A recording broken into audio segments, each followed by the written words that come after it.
Big Boss Malayalam season 7 live അപ്ഡേറ്റ്സിലേക്ക് പോകാം. അനീഷിന്റെ ആ ഒരു ടാസ്ക് അവസാനിച്ചു കേട്ടോ. ബിഗ് ബോസ് പറഞ്ഞു ക്യാരക്ടറിൽ നിന്നും അനീഷിനെ വിടാമെന്ന് പറഞ്ഞു. അനീഷ് ഓൾറെഡി 1-2 തവണ ക്യാരക്ടറിൽ നിന്ന് പോയായിരുന്നു. അപ്പൊ അത് കണ്ടിട്ടാണ് ബിഗ് ബോസ് പറഞ്ഞതെന്ന് തോന്നുന്നു ക്യാരക്ടറിൽ നിന്ന് വിട്ടേക്കാന്ന്. അപ്പോൾ അനീഷ് അക്ബറിന്റെ അടുത്ത് പോയിട്ട് അക്ബറിനെ ലൈറ്റായിട്ടൊന്ന് പ്രൊവോക്ക് ചെയ്യാനായിട്ട് ശ്രമിക്കുന്നുണ്ട്. പറയുന്നത് ഇതാണ്, രണ്ട് മുഖമാണ് കാണിക്കുന്നത്, പുറത്ത് ഇങ്ങനെയല്ല എന്ന് എനിക്ക് നല്ലപോലെ അറിയാം. അക്ബർ വേറെ തന്നെ ഒരു ഫേസ് എടുത്തിട്ടാണ് ഇവിടെ നിൽക്കുന്നത്. ഒരാൾ പറയുന്ന കാര്യങ്ങളെ വളച്ചൊടിച്ച് വേറെ രീതിക്കാക്കാനായിട്ട് അക്ബർ ശ്രമിക്കുന്നുണ്ടെന്നൊക്കെ പറഞ്ഞിട്ട് അക്ബറിന്റെ അടുത്ത് ചെന്നിട്ട് അനീഷ് പ്രൊവോക്ക് ചെയ്യാനായിട്ട് ശ്രമിക്കുന്നുണ്ട്. അപ്പോൾ ക്യാരക്ടറിൽ നിന്ന് വിട്ടേക്കാൻ ഓൾറെഡി ബിഗ് ബോസ് അനീഷിന്റെ അടുത്ത് പറഞ്ഞതാണ്. എന്നിട്ട് അക്ബർ ഇതിലൊന്ന് റെസ്പോണ്ട് ചെയ്യാതെ അനീഷിന്റെ അടുത്ത് ഓക്കെ മോളെ ഓക്കെ മോളെ ഓക്കെ മോളെ എന്ന് പറഞ്ഞ് അങ്ങനെ ആ രീതിയിലാണ് പറയുന്നത്.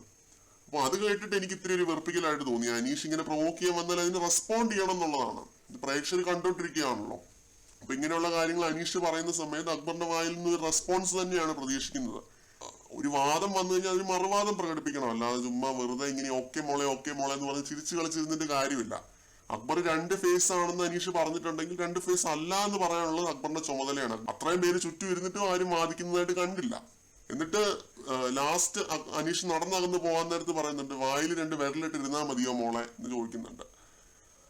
ആ രീതിയിൽ പറഞ്ഞ അനീഷിനെ ലൈറ്റായിട്ട് കളിയാക്കി വിടുന്ന പോലെ എനിക്ക് ഫീൽ ചെയ്തു. അപ്പൊ ഇതാണ് ലൈവില് നടന്നത്. അനീഷിന്റെ ആ ഒരു ടാസ്ക് അവസാനിച്ചു. അക്ബറിനെ ലൈറ്റായിട്ടൊന്ന് ചൊറിയാൻ നോക്കി. അക്ബർ നിന്നു കൊടുത്തില്ല എന്ന് മാത്രമല്ല, അനീഷിനെ കളിയാക്കി വിടുകയും ചെയ്തു. കൂടുതൽ അപ്ഡേറ്റുകളുമായിട്ട് വീണ്ടും കാണാം.